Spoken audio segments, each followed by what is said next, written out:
저희가 지난번에 이어서 계속 이제 그 사마리아 여인과 이제 예수님께서 대화하시는 장면, 그리고 이제 오늘 본문 특히 이제 사마리아 여인의 삶에 일어난 그 약간의 변화들을 저희가 이제 같이 한번 살펴보려고 합니다.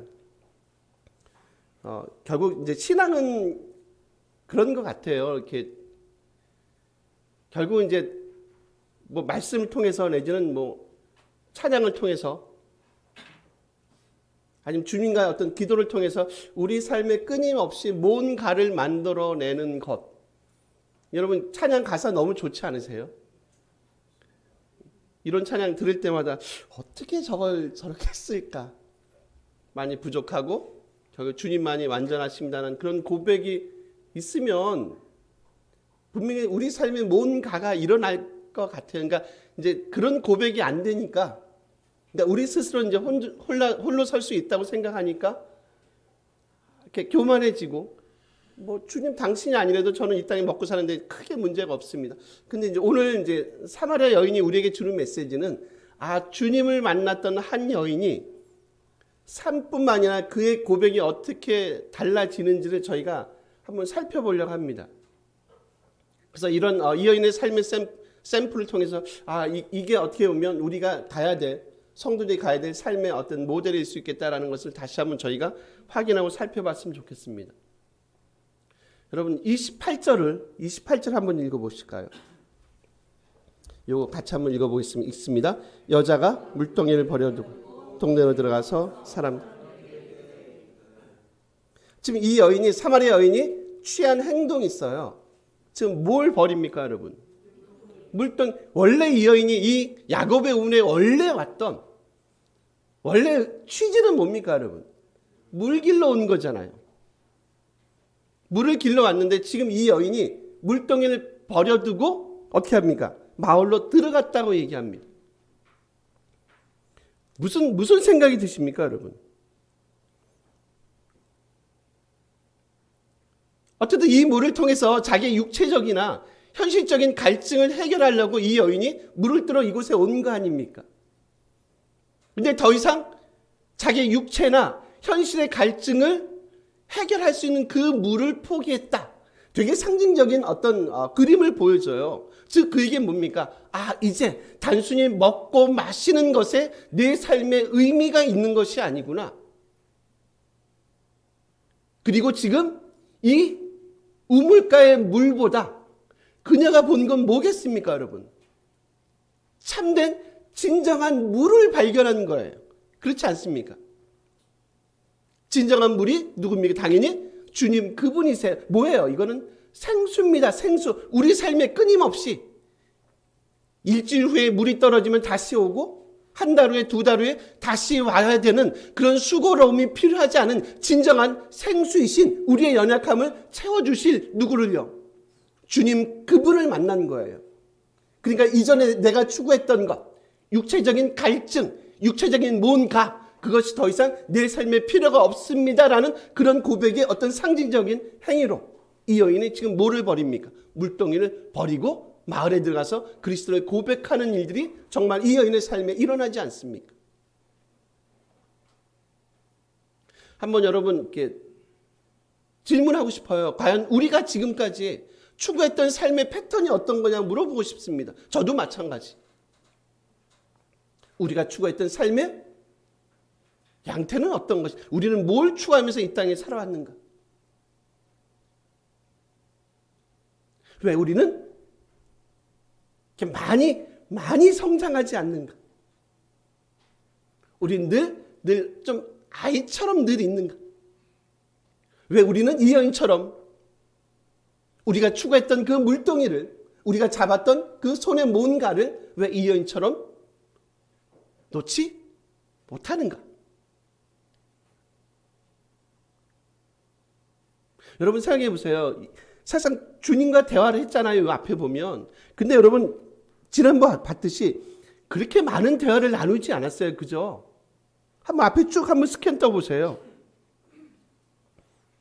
뭐 남편에 대한 얘기 잠깐 했어요. 주님이 야 남편이 다섯이 있고 뭐 지금 다섯이 지금 여섯 번째 남편도 그렇고 야 네 남편이 진짜 남편이 아니고 근데 뭐 크게 대화를 나누진 않았습니다. 예배에 관한 거 장소에 관한 거 얘기했어요. 그리고 우리가 24절에 봤던 거 있죠. 뭐가 있죠?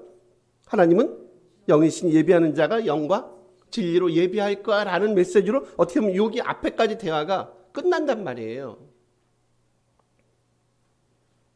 많은 대화를 그리고 긴 시간을 이 두 분이 서로 나누지는 않았습니다. 근데 이 여인의 삶에 왔던 삶의 변화는 엄청나지 않습니까? 맞아. 우리가 과거에 추구했던 그리심산에서 그 성전에서 우리가 추구했던 예배 유대인들 같으면 어디입니까? 당연히 예루살렘.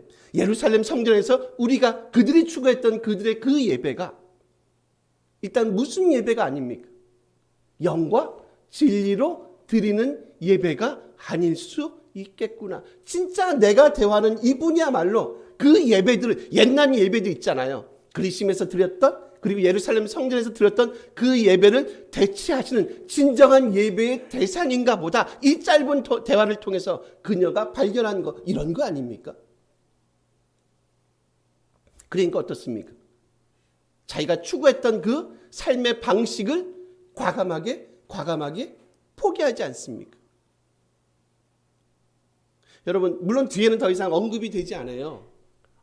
이 여인이 어떠한 삶을 살았는지 명확하게 언급은 되지 않습니다. 한번 여러분 그 수면은 기독교적인 상상을 해보세요. 결국 이 여인이 그 육체의 물동이를 포기하고 마을에 들어가서 주님을 알렸더니 결국 이 여인은 뭐 아사에서 죽었다 갈증 때문에 물이 부족해서 죽었다 그런 얘기를 하고 있지 않습니다. 그렇죠?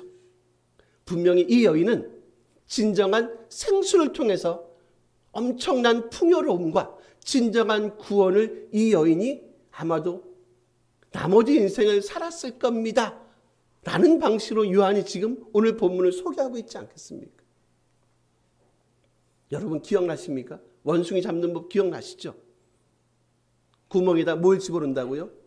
원숭이가 좋아하는 바나나가 됐든 그죠? 견과류가 됐든 뭔가를 집어넣죠. 원숭이가 손을 집어넣으면 기억하실 겁니다.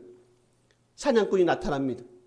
원숭이가 그 잡았던 도망가는 건 단순하죠. 심플하잖아요. 자기가 잡았던 그 주먹진 손을 펼치면 돼. 자기가 잡았던 바나나를 누면 되고 이분은 그저 견과류를 누면 되고 자기가 좋아하는 뭔가를 누면 돼요. 그러면 그 올무에서 도망갈 수 있잖아요. 근데 뭐 하지 않습니까? 그놈을 놓지 않잖아요. 놓지 않습니다. 나는 이 바나나 먹어야 돼. 나는 죽는 한이 있어도 이 견과류, 호두, 아몬드, 그것도 볶은 거 먹어야 돼. 결국 본인의 원대로 그분은 뭐 어디론가 가셨겠죠. 왜 우리는 놓지 못하는가? 왜 우리는 우리가 잡고 있는 그 바나나를 그 견과류를 왜 우리는 놓지 못하는가? 우리는 여전히 세상 중심으로 그러니까 이 땅의 우주가 우리 삶의 중심이 여전히 세상 중심으로 살아가고 있다고 우리는 믿고 있는 건가? 여러분 이 연의 삶을 통해서 다시 한번 우리 삶을 한번 돌이켜봤으면 좋겠습니다. 이 여인과 말씀한 대로 많은 대화를 주님이 나누시지 않았습니다. 많은 대화를 가지고 긴 시간을 소모하지 않았어요. 그 짧은 시간에 정말로 주님을 만났던 한 여인의 삶이 얼마나 복된지 오늘 본문 우리에게 소개하고 있습니다. 이 변화, 그 여인의 변화에 대한 이것들 한번 이제 제가 이 여인이 고백했던 호칭들의 사용을 통해서 다시 한번 말씀드려 볼게요. 여러분 눈으로 와보세요. 우리 4장이십니다. 4장 몇 절 보면 11절 한번 가보실래요?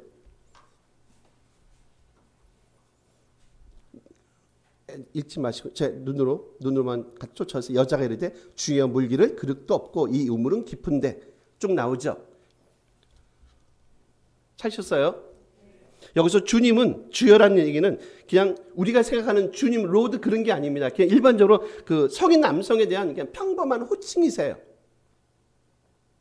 뭐 구세주 그런 얘기 아닙니다. 오해하시면 안 돼요. 그리고요 19절 가볼게요. 여자가 이르되 주여 내가 보니 선지자입니다. 그죠? 그냥 평범한 남성의 호칭인 주여에서 내가 보니까 당신은 선지자네 라는 호칭으로 약간의 호칭에 뭐가 있습니까? 변화가 있으세요.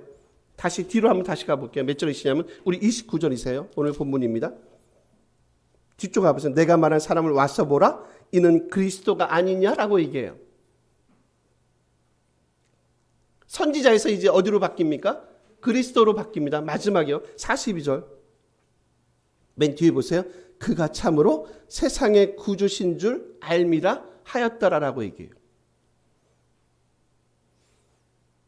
여러분 어떻습니까? 처음에 주여에서, 그 다음에 뭐요? 선지자로, 그 다음에는요? 그리스도가 아닙니까? 그 다음에는요? 세상의 구주입니다. 여러분 어떠세요? 이 여인이 주님에 대해서 고백하는 이 고백이 어떻습니까? 갈수록 똑같습니까? 달라지죠. 더 깊어지지 않습니까? 그죠? 여러분 생각해 보세요. 이것만큼 복되게 어디냐는 거예요. 좀 요즘식으로 표현해 볼까요? 가성비 갑이죠. 짧은 시간에, 길지 않은 시간에 짧은 대화를 통해서 한 여인의 삶이 이렇게 변해간다. 여러분 우리는 3, 4, 50년을 예수를 믿어도 사실상 우리 삶이 변하는 게 쉽지 않단 말이에요. 그죠? 그냥 늘 우리는 제자리에 있는 것 같고 정말 우리가 주님에 대한 올바른 이해가 있나? 늘 우리가 사실상 고민하고 스스로 많이 의구심을 가질 때가 많이 있거든요.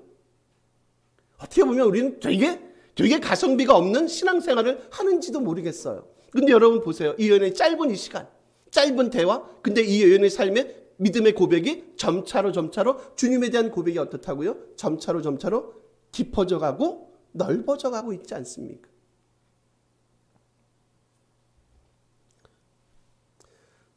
어저께 그 학교 제가 하나 종강을 했는데 한 학생이 그런 질문을 하세요. 이렇게 기도를 받는데 막 우리 여러분 넘어지는 거 있죠.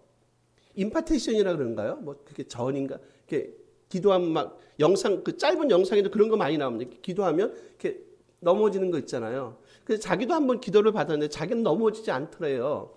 그래서 제가 우스갯말로 이런 폐역한 넘어지지 않다니. 그래서 제가 이런 질문을 했어요, 여러분. 넘어졌더니 무슨 변화가 있습니까?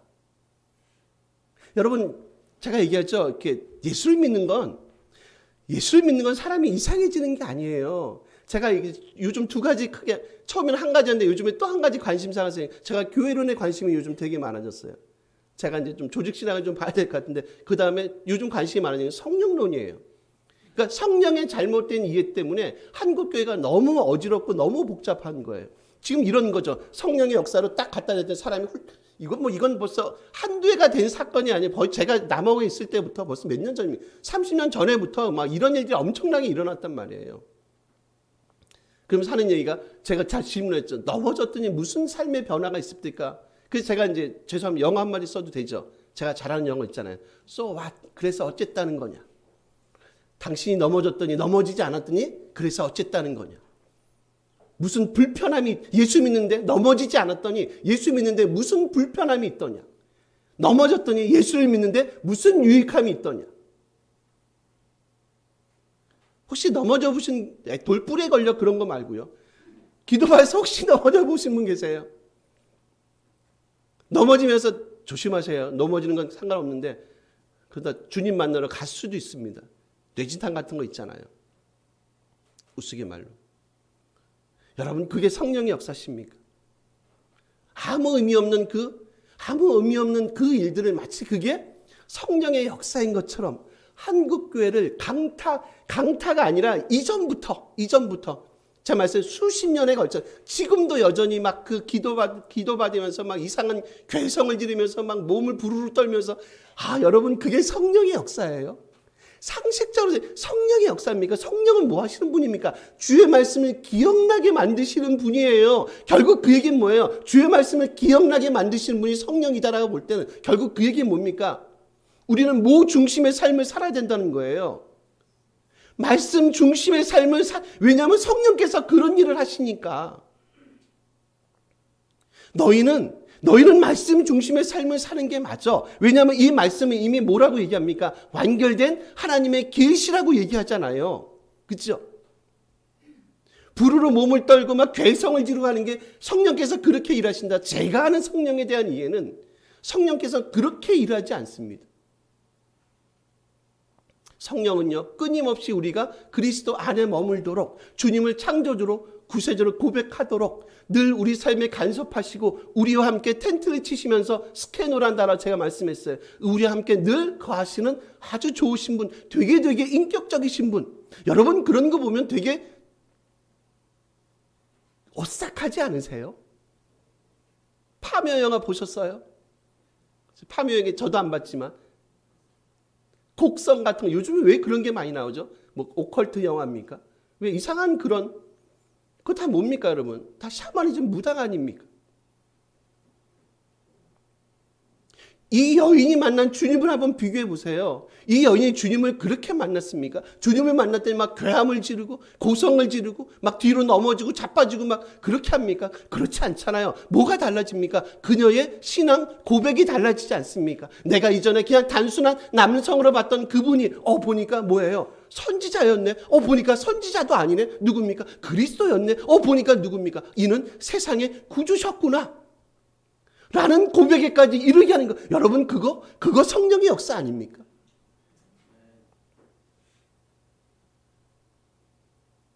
잘못된 성령론이요. 한국교회를 강타하고 있고요. 여전히 그거는 지금 ING입니다. 너무 안타까워요. 성령은 되게 뭐라고요? 인격적이시다. 한 사람의 삶을 온전히 변화시킨다. 그래서 그들이 훨씬 더 믿음 안에 거하도록, 그리고 사실상 이 여인의 삶을 통해서 보여주고 싶은 건 뭡니까? 맞아? 이제 주님 이분에게 뭐하도록요? 우리 삶 모든 것이 그분에게 뭐하도록? 집중하도록 만드시고 도우시는 분이 누굽니까? 성령님이세요. 기적을 통해서 변화를 받다는 사람을, 그리고 그 변화가 끝까지 가는 케이스를 잘은 모릅니다. 제가 세상의 모든 사람을 만나본 게 아니기 때문에 그런 것들을 많이 들어보지 못했습니다. 온전한 하나님에 대한, 주님에 대한 여러분 신앙 고백만이 우리 삶을 바꿀 거예요. 우리 한번 봐보세요. 아까 봤던 몇 절입니까? 29절이세요. 오늘 제목이 뭡니까? 와서 보랍니다. 내가 행한 모든 일을 내게 말한 사람을 와서 보라. 이는 그리스도가 아니냐. 여러분, 와서 보라란 요 표현 문구가 우리가 이제 보면서 4장까지 봤는데 약간 익숙하지 않으세요? 제가 헬라를 좀 찾아봤더니 약간씩 차이는 똑같진 않습니다. 워딩이 똑같진 않은데 여러분 1장 한번 가보실래요? 1장 몇 절 보세요? 39절 한번 보실래요? 이것도 눈으로만 오세요. 여기 뭐라 얘기합니까? 예수께서 이르시되 그 요한의 제자들이 주님을 따르잖아요. 그리고 나서 예수께서 39절에 예수께서 이르시되 와서 보라. 그러므로 그들이 가서 쭉 나오죠. 예수께서 말씀합니다. 와서 보라 라고 말씀하세요. 4장 다시 한번 가보실래요? 죄송합니다. 1장 46절입니다. 4장이 아니라 1장 46절.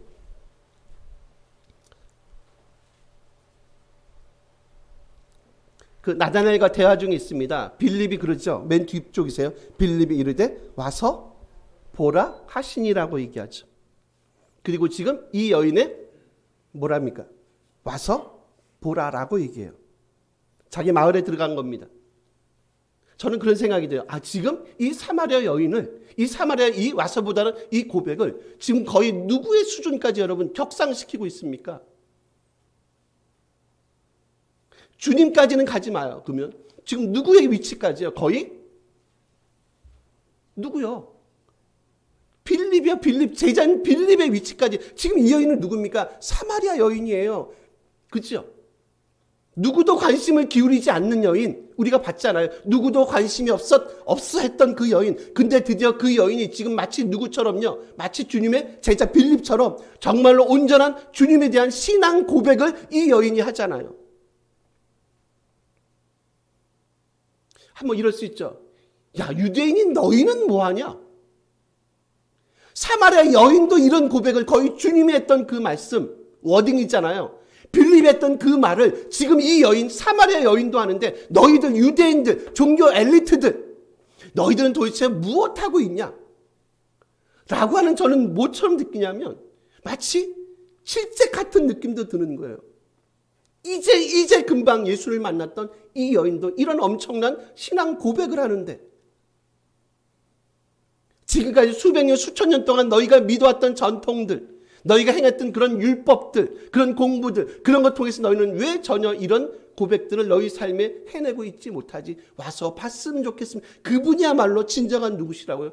진정한 세상의 구주십니다 라는 신앙 고백을 왜 너희들은 그런 고백을 행하지 못하지? 에 대한 겁니다.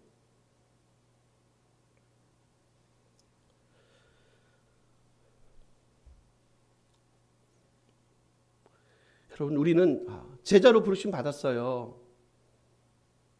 사실 이 일을 이제 주님이 이제 떠나실 거 아닙니까? 그럼 이제 주님이 하셨던 그 일을 당연히 누가 합니까, 여러분? 제자들이 감당할까? 보내심을 받은 자. 뭐와 같다고요? 보낸 자. 주님이 보내잖아요. 보낸 자. 주님과 같다. 저는 되게 단순한, 이제 여러분 다 외우셨을 거예요. 제가 하도 많이 하니까. 보내심을 받은 자, 보낸 자와 같다. 단순한 한마디잖아요. 한 줄 한마디밖에 안 돼요. 근데 저는 이 안에 엄청난 의미가 내포되어 있다고 보는 사람이에요. 제가 수업할 때마다 이 얘기해요. 아마 학생들 다 외웠을 겁니다. 수업할 때마다 이 얘기해요. 근데 너무 안타까운 건 뭔지 아세요? 왜 우리는 보냄을 받은 자의, 그러니까 보내셨던 주님, 그리고 보냄을 받은 자의 왜 우리의 삶의 목과 역할을 왜 해내지 못하지? 여러분 속으로 그러실 수 있죠. 제가 이 말씀 드리니까, 목사님 저에게 또 하시네. 또 제 방이네. 제 방이죠. 이미 많이 했으니까. 그럼 다시 한번 질문 드려볼까요? 여러분 과연 보내심을 받은 제자의 삶을 우리의 삶의 현장에서 여러분 이 일을 감당하고 계십니까? 라는 질문을 진짜 하고 싶은 거예요. 꼭 이럴 때 제가 단서가 붙는 게 있어요. 저를 포함해서. 저도 그것 때문에 고민하면서 살아갑니다. 저 말씀을 또 하시네가 아니라, 정말로 내가 이 땅에서 보내심을 받은 제자의 삶을 온전히 살아내고 있는가.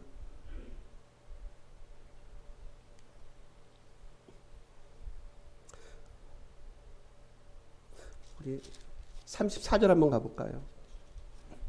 요건 같이 한번 읽어주세요. 있습니다. 예수께서 이르시되 나를 보내신 이의 뜻을 행하며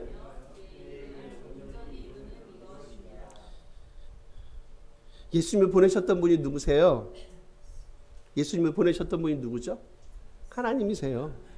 나를 보내신 이의 뜻을 행하며 그의 일을 온전히 이루는 것이라고 얘기해요. 여러분 근데 32절 눈으로 와보세요. 맨 뒤에 거기 먹을 양식이 있다고 얘기하시죠. 근데 32절에 쓰는 단어하고 34절 쓰는 단어가 좀 달라요. 32절은 브로시스라는 단어를 쓰고요. 34절 지금 예수께서 이르시되 나의 양식은 나를 보내. 요거는요 브로마란 단어. 그러니까 지금 한글로 보면 똑같은데 헬라어는 좀 다르겠습니다. 요 단어가 재밌는 건 뭐냐면 특히 이제 고린도 같은 경우에 요 단어를 주로 어떻게 쓰냐고 한번 보시면 고전 3장 2절에 보시면 요 단어를 뭘로 사용되냐면 영적인 양식으로 지금 사용하고 있어요. 찾진 않을게요.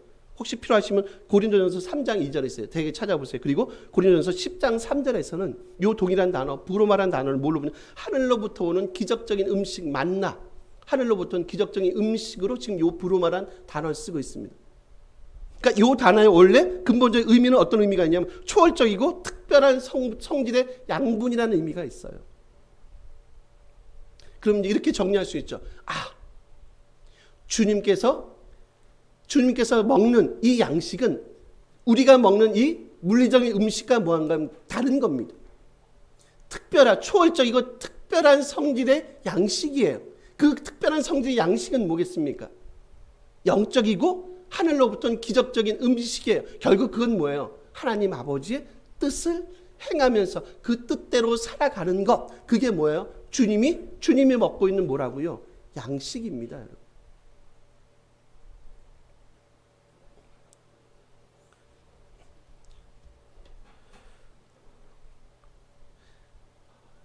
거의 정리하면서 무슨 생각이 드냐면, 맞아. 오늘 본문을 통해서 우리에게 주는 메시지는 사람이 떡으로만 살 것이 아니구나. 그죠? 사람이 떡으로만 살 것이 아니라 하나님의 뭘로 사신다고요?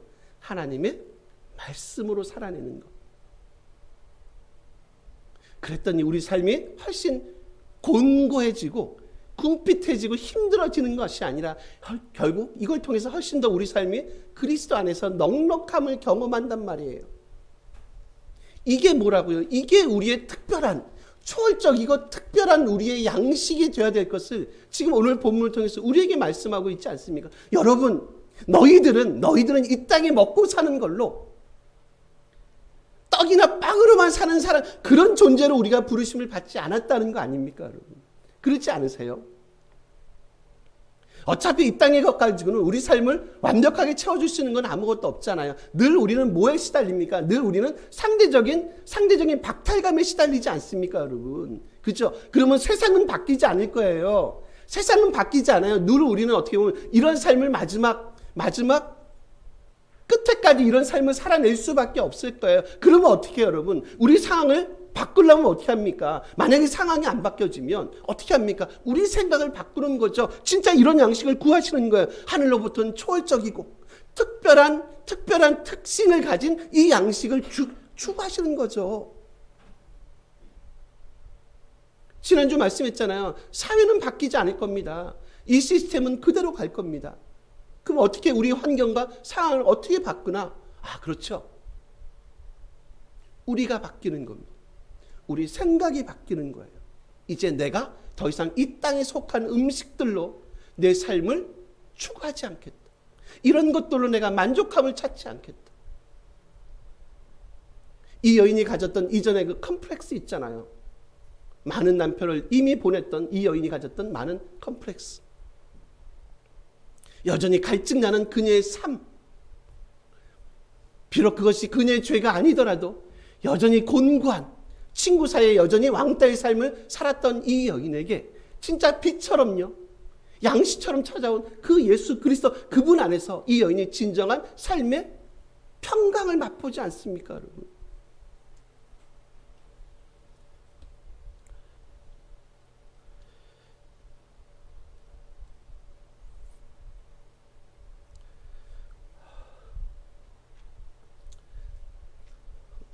너무 세상 것에 우리 마음을 뺏기지 마시고요.